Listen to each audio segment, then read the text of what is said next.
अखेर दिली, तेव्हा त्यांच्या प्रतिमेस कोटी कोटी प्रणाम. काय सांगो आता बाबांचे उपकार, काय सांगो आता बाबांचे उपकार, मज निरंतर जागवित.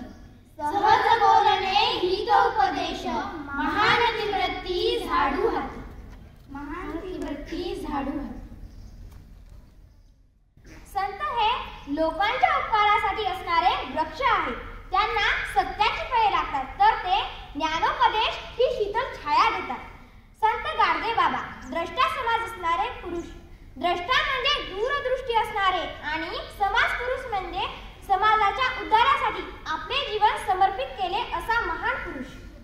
कोणताही पुरुष कोणत्या जातीत जन्मला, कधी कुठे कोणा पोटी जन्मला, यावरून त्याचे मोठेपण न ठरता त्याने जीवनात कोणते सत्कार्य करून नावलौकिक मिळवले यावरून त्याचे मोठेपण ठरते. तेच संत गाडगेबाबांच्या बाबतीत घडले. मित्रांनो, 1890 ला थोर समाज सुधारक ज्योतिराव फुले यांचे निधन झाले. त्यावेळी संत गाडगेबाबांनी सामाजिक कार्यास सुरुवात केली. दारिद्र्य, अंधश्रद्धा, अज्ञान, दुष्ट चालीरीती यामध्ये समाज खितपत पडला होता. त्यामधून समाजाला बाहेर काढण्यासाठी, सावरण्यासाठी त्यांनी अतोनात कष्ट केले. मित्रांनो, 100 वर्षापूर्वी ज्या स्वच्छतेचं महत्त्व गाडगेबाबांनी जाणलं, ते आजही तेवढंच महत्त्वाचं आहे. त्यातून आपल्याला त्यांची दूरदृष्टी लक्षात येते. संत गाडगेबाबा माणसातला देव पाहणारे देव माणूस होते. देव देवळात नसून माणसात आहे, देव देवळात नसून माणसात आहे. म्हातारे बैल, भाकड गाया कसाबाला विकू नये, कारण त्यांच्याकडून आयुष्यभर फायदा घेतला, आता ती जड झाली. आमचे आई वडीलही म्हातारे आहेत, त्यांचा काय उपयोग, आता विकता का त्यांना? गोपाला गोपाला देवकी नंदन गोपाला, सांभाळ तुझी ये कर पुण्य म्हणती पापाला. याचा ऐकणाऱ्यावर योग्य परिणाम होईल. कर्ज काढून देवधर्म सण साजरे करणे याला ते कडाडून विरोध करीत. कारण या अज्ञानी माणसाने सावकाराचे कर्ज काढले तर ते फेडण्यातच त्याचे पूर्ण आयुष्य जाईल, आणि ज्या माणसावर कर्ज काढले तो ते फेडण्याच्याच विचारात असतो.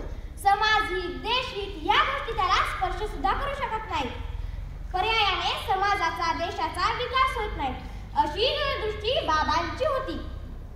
श्रोत्यांनो, बरेच लोक अज्ञानी असून ज्ञानी असतात, पण संत गाडगेबाबा अज्ञानी असून ज्ञानी होते. अज्ञानी असून ज्ञानी होते. त्यांनी फक्त कीर्तनातूनच ज्ञानार्जन केले नाही, तर स्वतः कृतीतून करून दाखवले. 1855 साली निस्वार्थपणे हातात घेतलेला खराटा आज 100 वर्षांनंतर बक्षीस म्हणून ग्राम स्वच्छता अभियानाच्या माध्यमातून हातात द्यावा लागत आहे. त्यात आजचे पांढरे बगळे व्हिडिओ शूटिंग व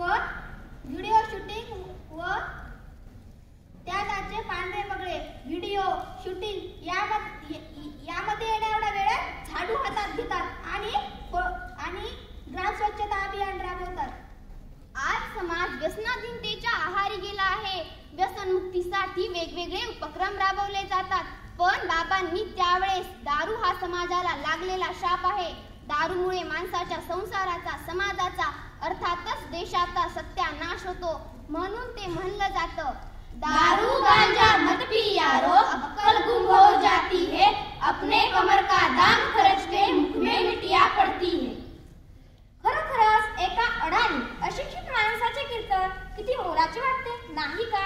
त्यांना कधी सोनिया गांधी सारखी भाषणासाठी दुसऱ्याकडून स्क्रिप्ट तयार करून घ्यावी लागली नाही का? लोकांना शांत बसवण्यासाठी त्यांना कधी खाक्याला दंडे हातात घेऊन उभे करावे लागले नाही. त्यावेळेचे सुप्रसिद्ध केरू नाना अत्रे यांना बाबांचे कीर्तन ऐकण्याचा एकदा योग आला. तेव्हा ते म्हणाले, आमची 55 वर्ष फुकट गेली. अशा अशिक्षित माणसाचे कीर्तन पण किती मोलाचे आहे. मला हे ऐकायला मिळाले. मी स्वतःला धन्य समजतो. समाजहिताची नाही ओळखे, समाजहिताची